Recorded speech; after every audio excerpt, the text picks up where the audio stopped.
risco. Um risco. Bom, o que acontece? Em 1924, o então presidente do Vasco, José Augusto Prestes, que é aquele ali, esse último, escreve uma carta, escreve uma resposta que nós temos como um verdadeiro troféu. Quando me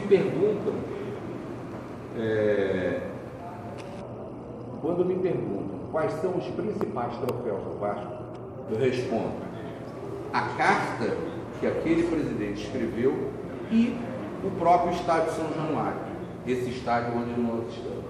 Para mim, são os dois principais troféus do Vasco. Por que disso? A carta escrita por José Augusto Prestes, ela é uma resposta dos excluídos. É uma resposta dizendo basicamente o seguinte: é uma honra para nós ter o convite de vocês, porém nós não podemos aceitar essa condição. Se aceitássemos essa condição, nós pararíamos a carreira de jovens brasileiros. Estavam no começo da sua vida esportiva. E logo eles, que tanto ajudaram, que tanto nos ajudaram a conquistar o campeonato carioca de 1923. É com profundo pesar que nós comunicamos que não vamos fazer parte dessa nova liga, dessa nova federação. Vamos continuar nesta, ainda que na companhia de pequenos. Esta resposta, ela teve uma repercussão enorme. Comícios aconteciam na cidade do Rio de Janeiro a favor do comportamento do Vasco. E isso fez com que o Vasco deixasse de ser, isso é que é o importante, o quão importante foi a postura desse homem e da sua diretoria. O Vasco, naquele momento, com esta resposta, ele deixava de ser um clube essencialmente da colônia portuguesa para se tornar um clube luso-brasileiro. Porque foi o Vasco que abrigou em suas fileiras, com toda a dignidade, os negros, os brancos pobres, os analfabetos. E os outros não abrigavam com essa dignidade. O impacto dessa resposta no ano de 1924 foi tão grande, que em 1925 eles convidaram novamente o Vasco e disseram que aquela imposição não havia mais a necessidade dela, tinha sido um grande mal-entendido. E chamaram o Vasco novamente para participar da federação, que era a principal federação. E houve um detalhe também, não foi só por isso, a coisa não é tão romântica ou somente romântica. Há um cunho também econômico-financeiro nisso. O Vasco, mesmo na segunda na divisão, em 1924, na outra federação, na Companhia dos Menores, as vendas do Vasco eram maiores do que a dos outros grandes clubes, mesmo quando jogavam entre si. Resumo: o Vasco participa novamente do campeonato em 1925 e quando chega no final de 1925, quando nós chegamos ao final de 1925, eles colocam uma outra imposição, não oficial, porém por baixo dos panos, dizendo que aquele clube fazia parte de um grupo seleto, onde todos tinham uma casa própria, onde todos tinham um estádio, e o Vasco não tinha estádio. Era um convidado que não tinha o seu verdadeiro valor. Aí, novamente, os homens do Vasco deram uma demonstração de união, de força, e perguntaram-se entre si, colocaram a seguinte questão: então, para fazer parte daquele grupo seleto, é preciso ter um estádio? A regra do jogo é essa, tem que ser um estádio? Então vamos fazer um estádio. E houve uma grande campanha popular da qual meu avô participou, em que quem podia mais dava mais, quem podia menos dava menos. O meu avô era um comerciante, dono de um bar na Tijuca. E lá chegavam os homens com o escudo, o broche do Vasco, e se diziam dirigentes do Vasco, e mostravam o projeto de construção de um grande estádio, mas teria que haver uma subscrição popular. E se ele poderia comprar um bônus esse que eles já sabiam que jamais resgataria, mas era o amor, a vontade de contribuir. E assim meu avô e tantas outras pessoas contribuíram, tantos outros que já não estão mais entre nós. Esse terreno foi comprado e as obras iniciadas em 1926. Em um tempo recorde de 11 meses, o Vasco, que não tinha estádio, que usava o estádio do Zorro, alugado, emprestado, o Vasco, em abril de 1927, 21 de abril de 1927, é aquela foto ali, inaugura, dá à sociedade brasileira o maior estádio da América do Sul.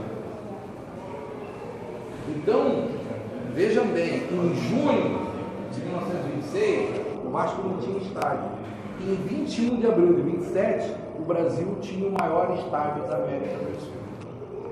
E o estádio do Vasco continuou como o maior da América do Sul até 1930, quando o governo do Uruguai construiu o estádio centenário de Montevidéu para a realização da primeira Copa do Mundo. O Vasco passou a ser só o maior estádio do Brasil. O Vasco deixou de ser, São Januário, esse estádio onde nós estamos, ele deixou de ser o maior do Brasil quando em 1940 a prefeitura, o governo da cidade de São Paulo, construiu o estádio do Pacaembu. O Vasco passou a ser somente o maior estádio do Rio de Janeiro. E deixou de ser o maior estádio do Rio de Janeiro quando o governo federal, em 1950, construiu o Maracanã para a Copa do Mundo. Eu fiz questão de dizer isso na linha do tempo, para que vocês vejam que em 1930 foi o governo do Uruguai que construiu o estádio. Em 1930 foi o governo do Uruguai. Em 1940 foi o governo da cidade de São Paulo. E em 1950 foi o governo federal, aliado à prefeitura do Distrito Federal, que construiu o Maracanã. O Vasco foi construído com o sangue, o suor e as lágrimas dos vascaínos. Não houve nenhum tipo de ajuda oficial, não houve nenhum tipo de ajuda externa para que nós edificássemos esse verdadeiro troféu. Eu faço questão de dizer um pequeno detalhe no curso da construção desse estádio. Quando houve a decisão de que o estádio seria aqui, quando esse terreno foi preparado para que houvesse a construção do estádio, o Vasco, obviamente, procurou uma construtora que tivesse expertise no assunto, que tivesse notório saber na construção de grandes equipamentos como esse. E chegou uma construtora Christian Nielsen. A Christian Nielsen, ela havia inaugurado no ano anterior, em 1926, o Hipódromo da Gávea, do Jockey Clube Brasileiro. Uma construção portentosa, linda, de linhas arquitetônicas muito bonitas. Então o Vasco bateu na porta da construtora e perguntou se eles gostariam de ser parceiros nisso, e quanto ficaria aqui. Obviamente, acertado o contrato, vamos iniciar as obras. Aí, os construtores da Christian Nielsen, os responsáveis pela Christian Nielsen, falaram o seguinte: só há um pequeno problema. O cimento brasileiro, à época, não era muito bom, não tinha uma liga muito boa. Haveria necessidade de importação de cimento da Bélgica. O cimento belga, que era conhecido reconhecidamente o melhor do mundo à época. E os homens do Vasco responderam: sim, e o que faremos? Não há problema.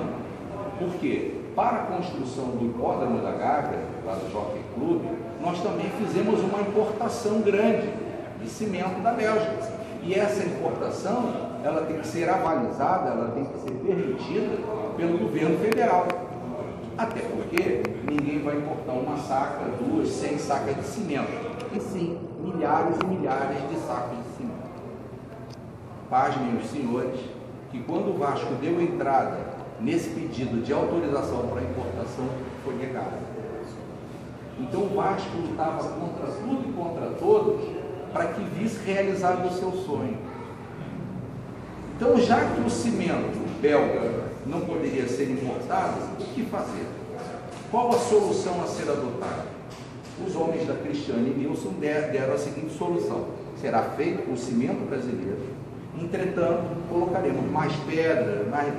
Bom, e isso daqui acabou por se tornar uma verdadeira fortaleza. São Januário acabou tendo um traço no seu concreto muito mais forte do que uma construção normal da época. E eu cito como um grande exemplo, já falei isso aqui algumas vezes, na década de 80, na década de 90, um dia, uma bela tarde, eu chego em São Januário e vejo os trabalhadores abrindo uma passagem ali na curva do estádio, com acesso à arquibancada. E eu me aproximei porque eu vi pedaços de pedra e queria levar para minha casa. Quando eu me aproximei, um dos trabalhadores parou com a sua britadeira, suava, um homem forte, suava muito. Ele falou para outro trabalhador: eles fizeram isso aqui com quê? Com chumbo? E isso, para mim, foi um motivo de muito orgulho, porque ratificava a correta, a certeira decisão de se fazer um cimento nacional, porém acrescido de mais pedra, para dar mais consistência, já que um elemento daquela composição era um pouco fraco, então vamos manter a fortaleza do conjunto adicionando outros parâmetros, talvez com maior peso, com maior ponderação. Então, quando eu digo que a carta escrita por aquele presidente e a construção de São Januário, por tudo que representou de união dos vascaínos, para mim são os dois principais troféus, as duas principais conquistas. E por isso eu digo, até para finalizar, que a história do Vasco, eu respeito a história de todo e qualquer outro clube brasileiro. São todos grandes, todos têm a sua história de lutas. Todavia, a história do Vasco, ela é um pouco diferente, porque a história do Vasco não foi construída, principalmente nos seus primeiros anos, por somente conquistas esportivas. Ela se tornou grande, a história do Vasco é diferente por aquilo que foi construído para além dos muros de um estádio, para além do gramado do futebol, para além das piscinas, das raias de atletismo. É aqui o exemplo que o Vasco deu à sociedade brasileira de que todos são iguais e de que aqui nessa casa não haveria distinção de cor, credo ou situação econômica. Bastava tão somente amar o Vasco. E é isso que eu gostaria de passar a vocês. E o resto é ganhar mais ou menos um campeonato. Isso é cíclico na história dos clubes. Gente, muito obrigado. Muito obrigado. Muito obrigado. Se pegar a história, clubes como Botafogo e Flamengo existem por causa dos seus bairros. O bairro Vasco da Gama existe por causa do clube. A importância é tão grande que o bairro pegou muito. É uma bela observação. Há clubes que foram criados em bairros, em vilarejos, não sei como se chama bairro, na Quartier. Sim, Quartier. E dali houve a expansão, a ideia para a criação de um clube. O Vasco é diferente. O Vasco tem multissetorial, né, ou heterogêneo na sua formação, na sua constituição, e daí, ao se concentrar aqui, transformou esse bairro em Vasco da Gama. gritar assim, ó. Vasco!